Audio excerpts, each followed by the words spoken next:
Hi, welcome back to Poorly Explained. Ultraman X marks the spot. Oh, I was gonna say X gonna give it to you. I mean, he could do that too. Anyway, are you ready to join Zio?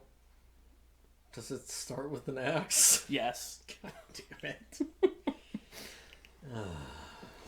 Yeah, they got really lucky because they branded themselves on the letter X. Uh-huh.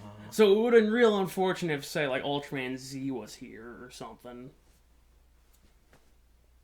or Taro, or somebody who didn't have an X. Mm. Anyway, Zio is Xeno Invasion Outcutters.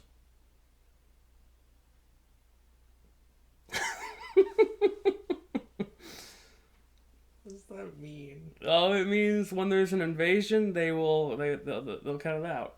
What is Specifically, Xeno invasions, Yeah. like the Xenomorph. You wouldn't expect it, but all 22 episodes feature the Xenomorph in some form. Oh, fun. It's just in the background. It's not actually like a mainstay. It's just there's a portrait of it once. I'm kidding. I'm lying to everyone. Because that's what I do now. Mm. Anyway, so 15 years ago, X woke up the monster amiibos by throwing a space ball into the sun, causing solar waves. Now, in the present, the Zeo team tries to create cyber amiibos to develop combat strategies. A hot iron monster appears, prompting X to unite with Daichi to fight it. Daichi's the main guy. Okay. Afterwards, X resides in Daichi's phone. Yeah, this is That's a fine. this is a digital Ultraman. That's fine. He's a little too close to Gridman, except he does stuff in the real world, and he doesn't have a fixed beam. Mm. Anyway, X reveals he lost his big form 15 years ago, and he converted himself into Data. A bird wants to lay an egg in a nest filled with civilian hostages, and X is against that. X learns that he can use the cyber monster data to gain alternate forms. Okay. So, like, it's basically just armor. Okay. Like the first one he gets is full on body armor with like big old claws. It's based off of off Gomera. I know I don't bring up Gomera enough, but he's like one of the big Ultraman kaiju. He looks like a Triceratops. Okay. He was trading cards as starter Pokemon. You remember trading cards, right?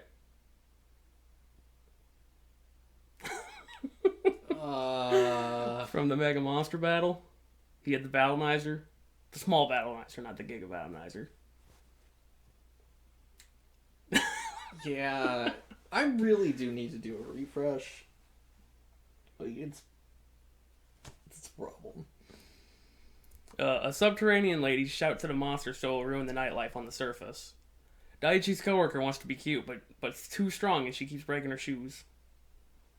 She's wearing heels because she's like, yeah, I just want to be cute, and then she keeps snapping them. And she snaps it the one time, and that saves her life because the lady comes back and she starts shooting at her, but she falls over. It's really not as important as it sounds. Okay. But this is the episode where he's like, yeah, shoes can support hundreds of kilograms of pressure or whatever. I don't know. Fucking. Oh, right. Yeah. The Zeo team has to work together to defeat a planet buster after X gets bored and taken to the moon. Huh. So did the monster that did that go to the moon? Yes. Okay. The planet buster is a different guy. Great. He shows all the abilities of being a building buster. Like he can detonate buildings real good. He claims he can destroy planets, but it's mostly buildings. Anyway, they just kind of slap him around until he dies. X apologizes for the solar waves that possibly digitized Daichi's family.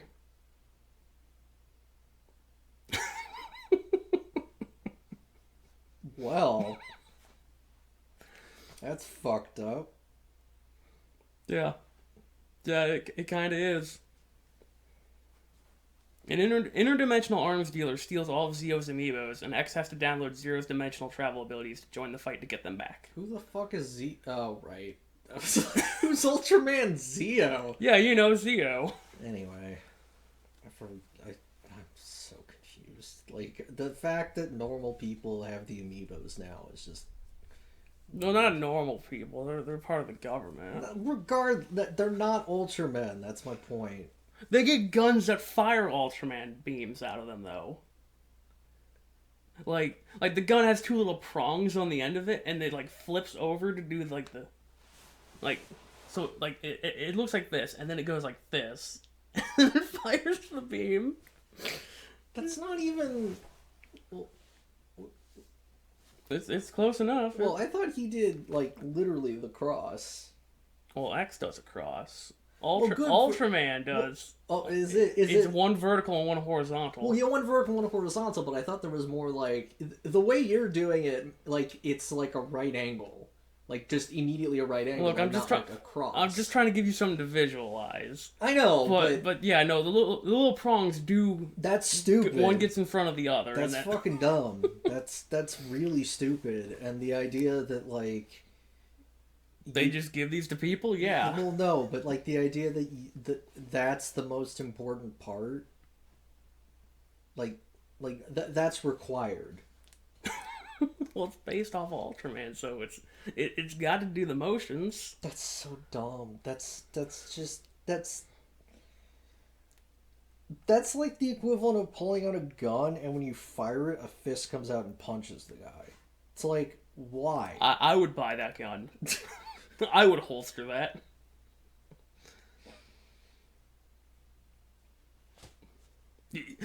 You're making it.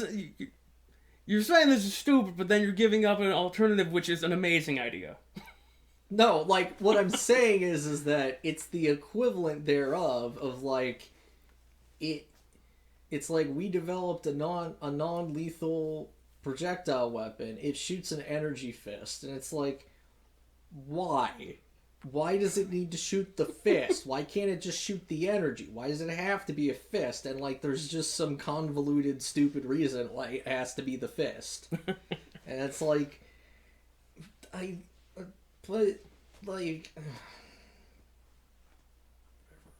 Okay, so an amnesiac alien from planet Gold begins to recover his memories, and shenanigans ensue that the police deem him a threat.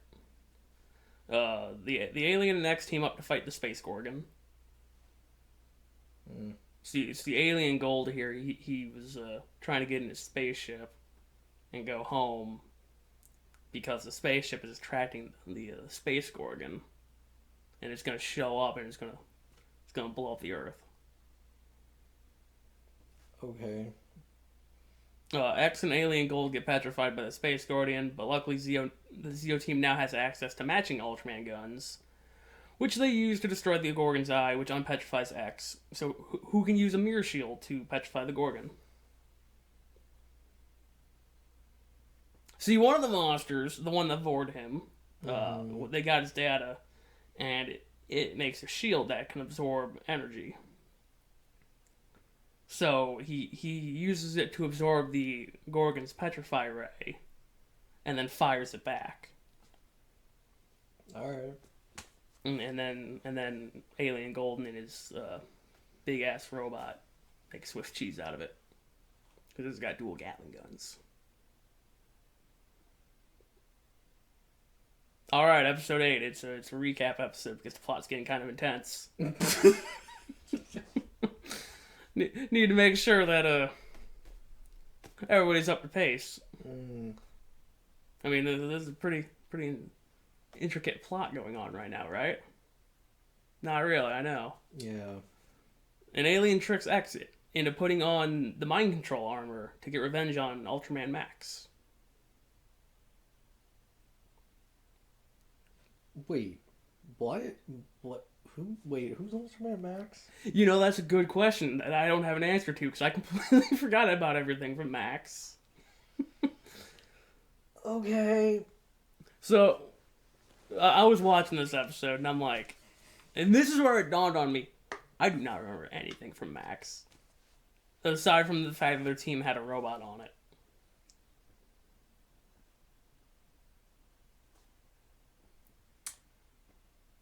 And this might be the one where they shoved a baby Yellow King in a generator. I'm not entirely sure. Dude, I don't... Like, all this shit runs together for me anymore. Like, right now I'm thinking about Pigmon. I mean, Pigmon was there. In Max, I'm pretty sure. But was it Robo Pigmon? Because that was the cartoon. Yeah, that was the cartoon. No, this was... Yeah, Pigmon was there, because Pigmon gets mind swapped with the android. And then tries to fuck. What?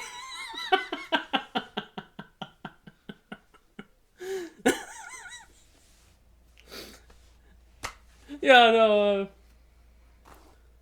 yeah, just a guy pretending to be Max's host. Well, not just a guy, Max himself. He's pretending to be this host. Just shows up and is like, hey, don't put on the Zetan armor. That's bad. And then he puts on the Zetan armor. The Zetan is the final boss of most of the Ultramans. He's a space dinosaur.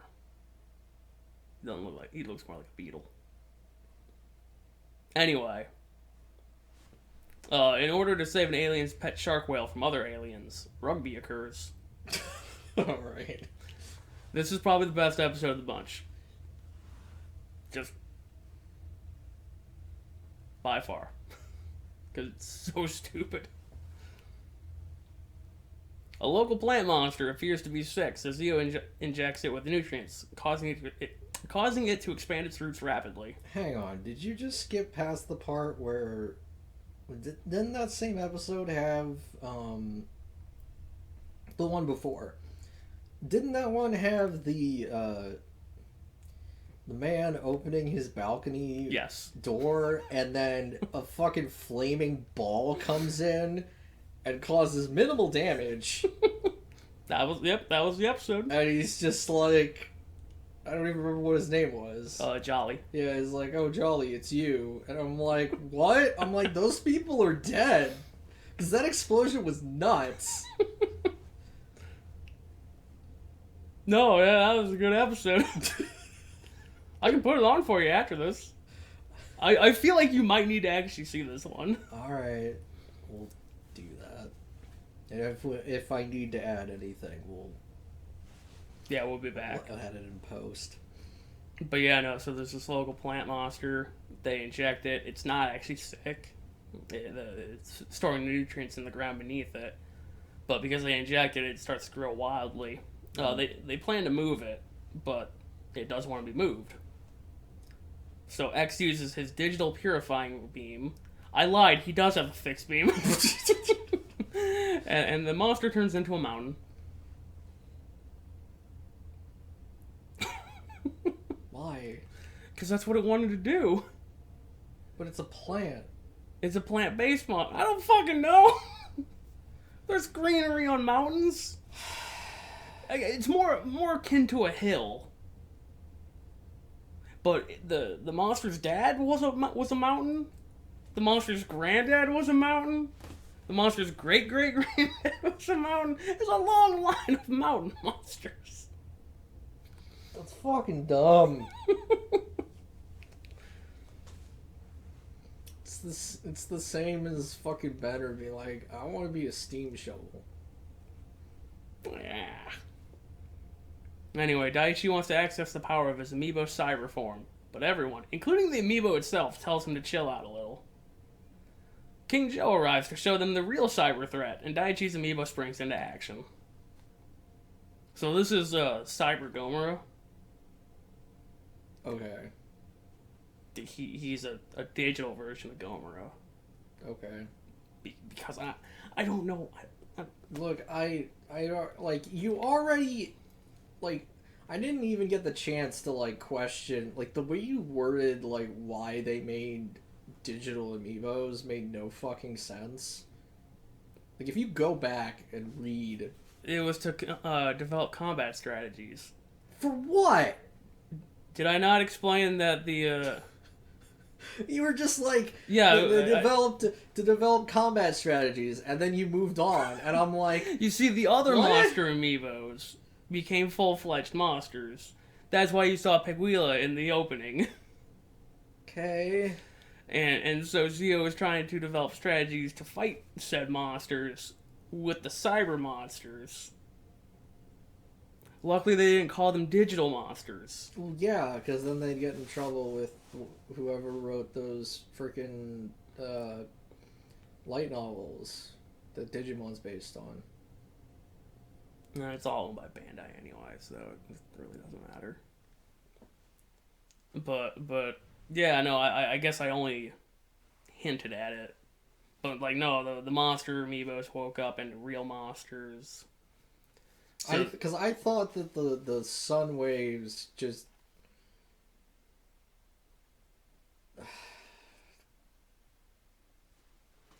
Because I was under the impression that Z became digital because of the sunwave nonsense, so I assume that's what happened to the monsters. no, they just woke up and X's ability is with his Xanadium beam or whatever the fuck it's called, he can turn them back into amiibos, which then they can collect and make cyber versions to give him more armor. That feels like it's murder, but that's fine, I guess. I mean, Gomer's fine with it. Is he? I don't know. For the most part. It sounds like he had an attitude. No, he's just like... You see, Gomer didn't want to become Cyber Gomer because he was afraid of the damages it might do to who's ever controlling his mind. Because you need to use mind waves to control the cyber monsters. Why does Gomer care? Because Gomer is like baby's first monster. Gomer is everybody's favorite. Gomer is a good guy. Except when he's not. I was under the impression that he was always a bad guy. The way you described him, you were like, he's always a thing in every Ultraman. Just because he's always a thing doesn't mean he's always a bad guy. That's true, but he's no Pigmon who's friend to everyone. Fuck Pigmon. I hate Pigmon. Dude, that whole screen was just magic. Like, fucking... has not ever and will not provide harm to a human body. And it's like...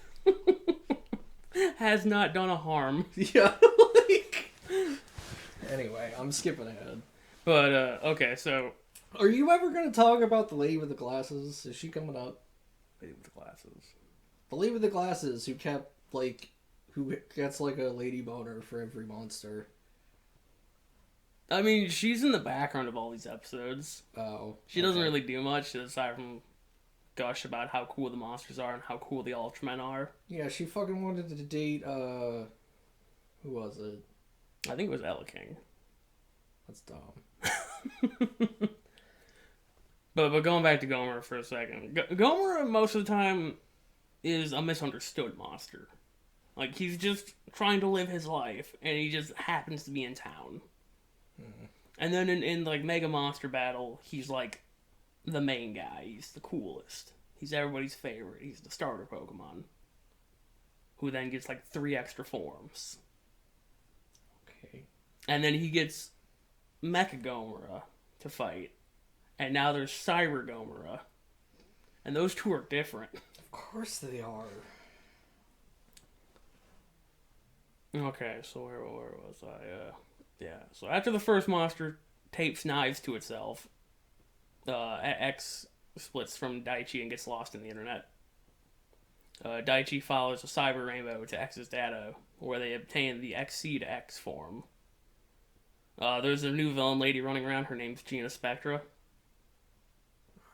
That might sound it probably doesn't sound familiar at all to you, does it? I mean, other than like, no, it doesn't. Okay, so in the Ultraman victory fight, the main villain's name was Judah Spectra.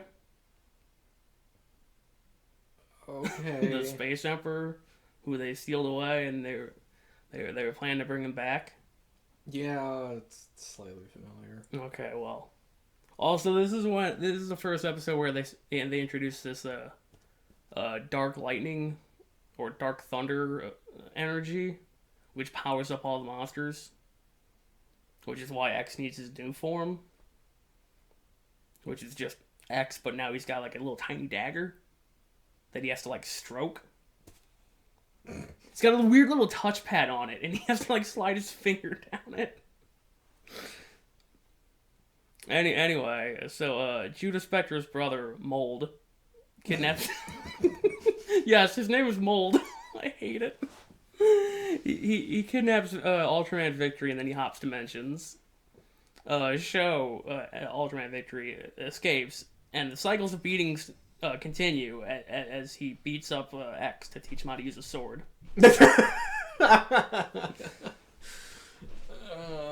Ginga arrives fashionably late, claiming to have dealt with the Spectre army. Okay, I guess they're all just showing up for no fucking reason. Yeah, it is kind of the new thing that Ultraman does, where it's just, hey, there's a whole bunch of parallel worlds, but everybody can just show up. Who cares? I mean, considering they had, didn't the fucking cartoon one show up in a live action? Yeah.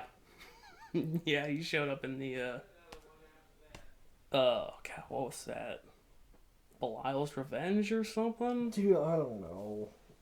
I think it was, I don't remember what it was. Never mind. I don't fucking remember anymore. I think it might have had to do with Zero, but I don't actually... Oh, it always has something to do with Zero. Zero's like the universe hopper. Like, the only reason why X can universe hop is because he downloaded Zero's data. And he stole his armor. Anyway, Mold plans to steal all the Zeo amiibo to create a new army, but he's defeated by the overwhelming amount of Ultramen.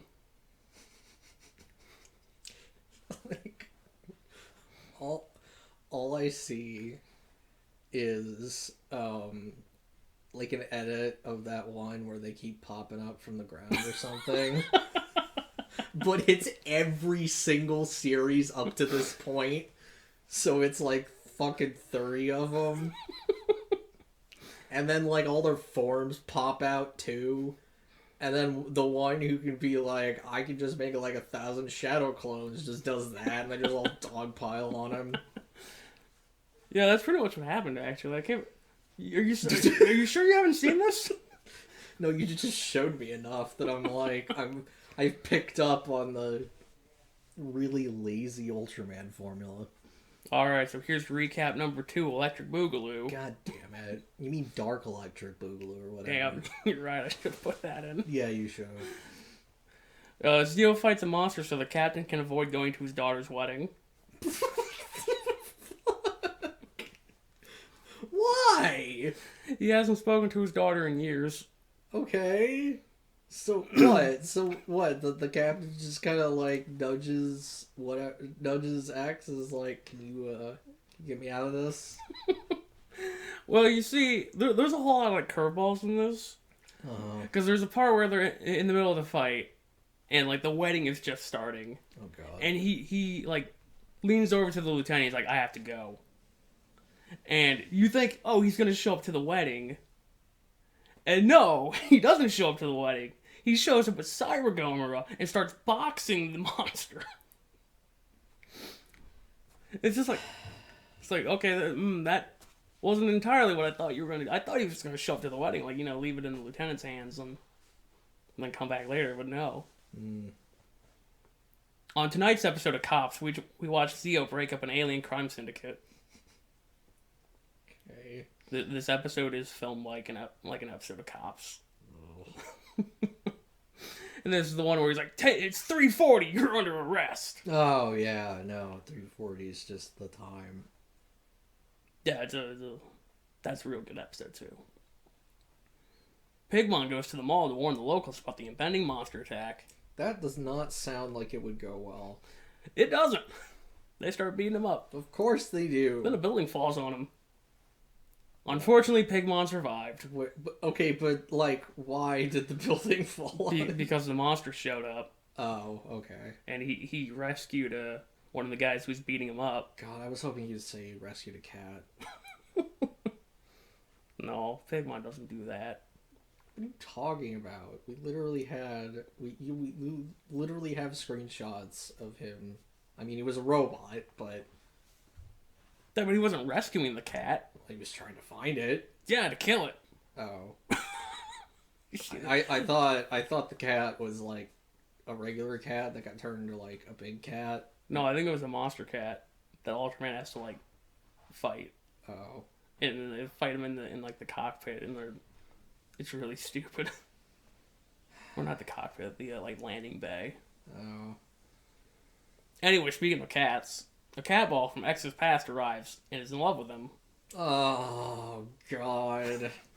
Red King is also there. Why? Gosh, he's Red King. Also, you guys don't.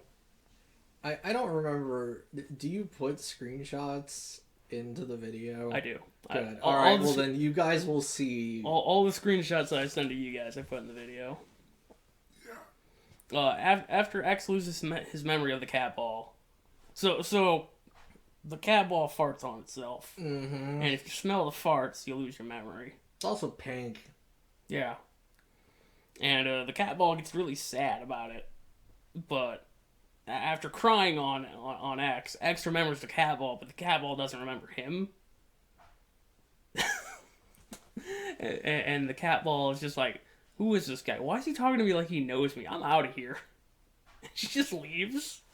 Okay.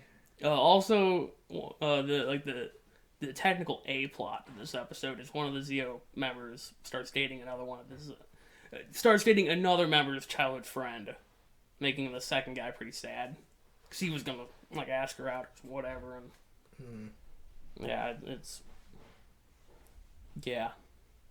Anyway, Daichi's starter amiibo gets struck by dark lightning and goes on a rampage. Seagull returns after 50 years in space and explains why humans can't coexist with minor inconveniences like monsters.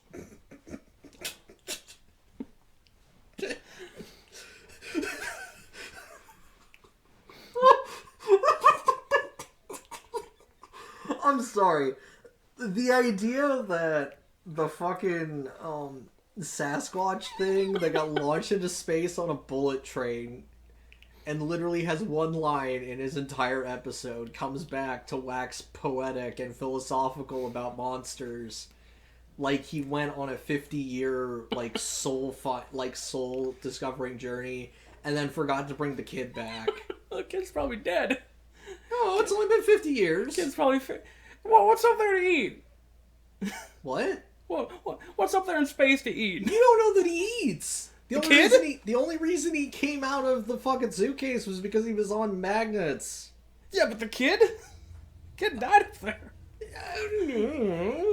Kid probably got eaten. You know how many monsters are up there in space? No, I mean, a lot of them. Well, yeah, because Ultraman keeps just punting them into space for no reason. Yeah, but no, I really love how Seagull's just like, humans can't coexist with monsters because they're minor inconveniences when they attack, and it's just like, I'm sorry, what? that one just fucking leveled a town. That's not a minor inconvenience. That's not a minor setback. Yeah, that's a fucking that's a glang right there. That's yeah, it's, you know... That might be a minor setback, but, you know, Glang's a minor setback. They rebuilt everything the next day. Well, no, but what I'm saying is that, like, whenever Glang entered the picture in Rad, it was always a magnificent disaster. And they made sure to tell us, because it would always be, like, over 100 billion yen or something. Yeah, I think the first one was 100 billion, and that's why we just called it the Glang incident. I don't know. I think it was the second time it came in, because it was the one where it was stuck in vehicle form. Yeah. No, because that one we didn't destroy anything. Yeah, because we only blew up houses. Yeah. Well, I don't remember, but regardless, yeah. So Zeo has a space roach problem, and the lieutenant gains the power of Nexus to go fight Ben Mueller in Canada. Why Because the lieutenant's kids are in Canada. Why does Bemular care? Because he's Bemular. Anyway, And which Bemular did we get? Did we get the shitty spiny one, or did we get the weird humanoid one? We got the spiny one. We got the original Bemular. Okay. So Daichi gets a message from his mom from either cyberspace or real space.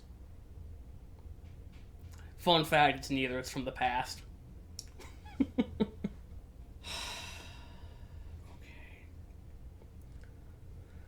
So the source of the dark lighting is revealed to be nothing, but also Griza, the entity X threw into the sun 15 years ago. Thought it was just a ball. Yeah, I mean, it was a ball. It was a ball of nothing, but also Griza.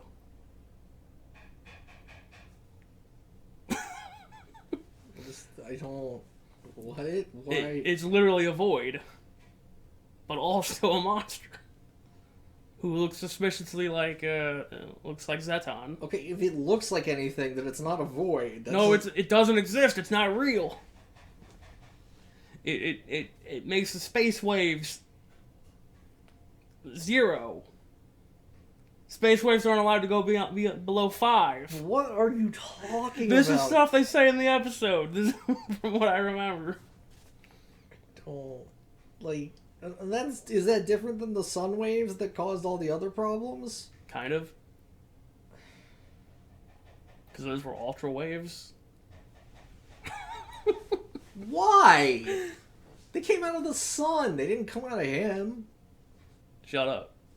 Anyway, Daichi reveals that he's X to the Zeo crew, and he flies into Griza's nothing and explodes, leaving only his color timer. Okay.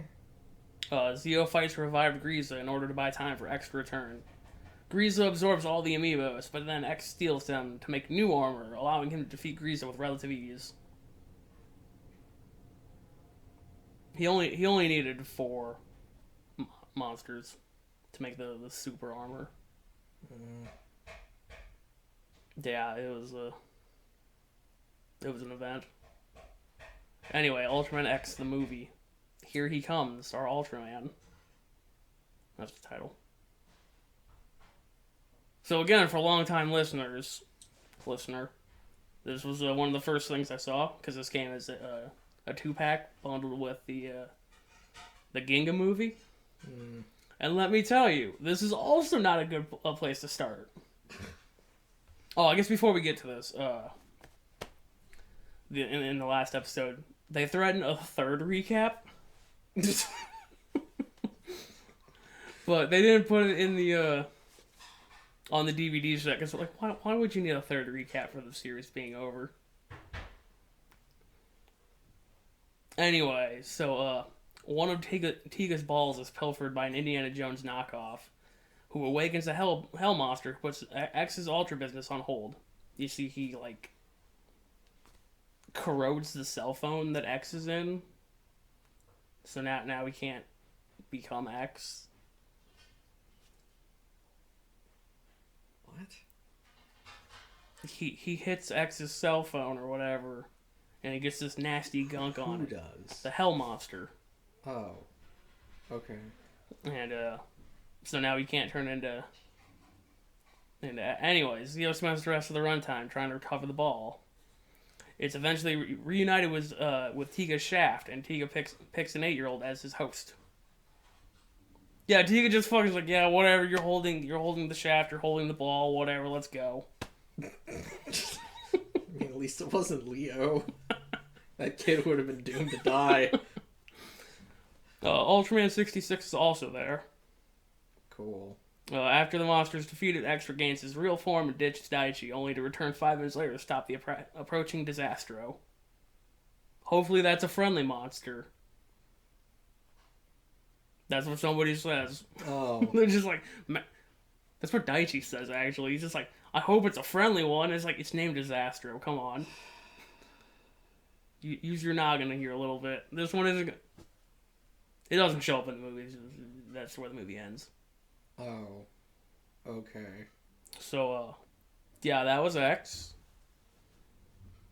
It was okay. There were some standout episodes. There was some maybe don't keep shoving more Ultraman in my face.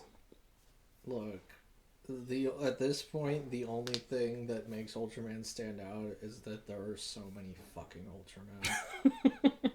I mean, if you think about it,